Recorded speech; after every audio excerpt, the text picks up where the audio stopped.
नमस्कार, मी श्रद्धा. आपण पाहत आहात अमरावती सिटी न्यूज. मित्रांनो, रस्त्याने घातक शस्त्रे घेऊन जाणाऱ्या एका युवकाच्या ताब्यातून गुन्हे शाखेच्या युनिट 1 च्या पथकाने एक स्टीलचा चाकू, फरशा आणि एक लोखंडी चाकू जप्त करून त्याला अटक केली आहे. सय्यद अबुजर उर्फ मस्तान सय्यद सलीम, वय वर्ष 19, राहणार हबीबनगर असे युवकाचे नाव आहे.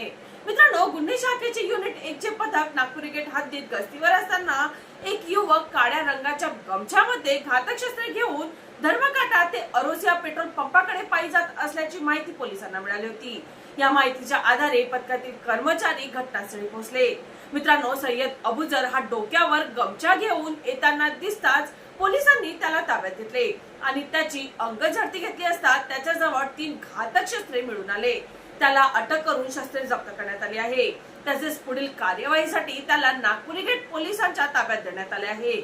मित्रांनो, या कार्यवाहीत पोलीस निरीक्षक गोरखनाथ जाधव यांच्या नेतृत्वात सहाय्यक पोलीस निरीक्षक मनीष वाकोडे, पोलीस उपनिरीक्षक प्रकाश झोपाटे, पोलीस कर्मचारी सतीश देशमुख, फिरोज खान, सचिन बहाडे, प्रशांत मोहोळ, अलीमुद्दीन खतीब, नजीमुद्दीन सय्यद, विकास गुर्दे, रणजित गावंडे, सचिन भोयर, सूरज चव्हाण, निखिल गेडाम, अशोक खंगार आणि किशोर खेंगरे यांचा समावेश होता.